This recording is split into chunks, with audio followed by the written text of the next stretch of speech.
H2O. I call the honourable member Eugenie Shage. Tēnā koe. Tēnā koe, Mr Speaker, thank you. I'm pleased to speak on behalf of my colleague Gareth Hughes, who's the Green Party's Library and Archives spokesperson, on this, the Local Government Public Libraries Amendment Bill.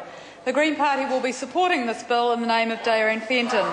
And that's because we believe that everybody has a right to information, and that in an increasingly unequal society, because of the economic policies of this government, that libraries are a place that everybody can have free access to information. And that's because this bill is not telling local councils how they should run their libraries. It is just enshrining that free right to read, to access books, digital information and the other services that libraries provide. We value libraries because they are the storehouses of knowledge. They play a vital role in our communities and in the functioning of this Parliament, in providing access to information and providing in our communities a gathering place. In Christchurch, where we haven't been able to access the library in Worcester Street post-quake, it was a major cause for celebration when the new library opened opposite the old convention centre in the old V-Base building. It's open, it's clean, it's a place where children, migrants, older citizens go because they can access books for free. So this is why we support this bill. And I'd like to quote, Mr Speaker, something that Carl Sagan said about libraries.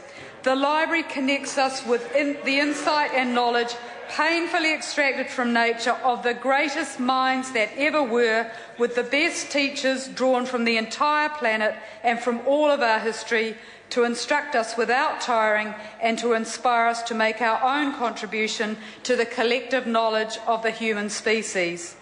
I think the health of our civilisation, the depth of our awareness about the underpinnings of our culture and our concern for the future can all be tested by how well we support our libraries, end quote.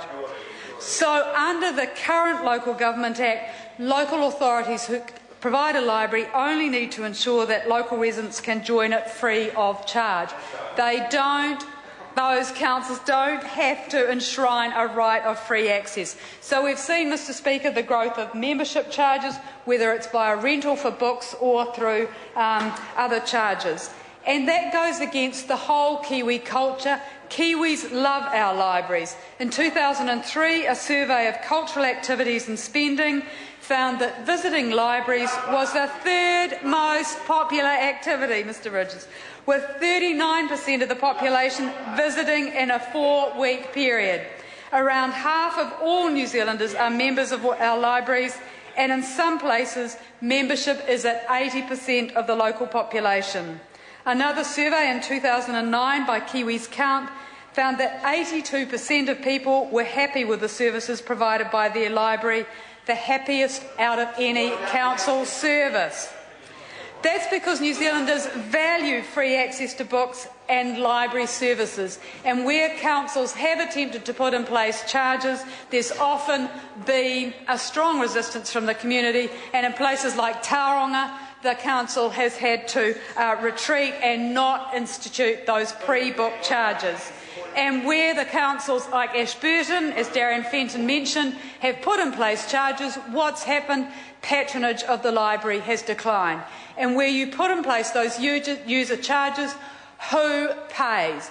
Who bears the brunt of those measures? It's people who can least afford to pay, migrants, people on a benefit, on low incomes, the people who would get the most out of free access to the libraries and getting access to books.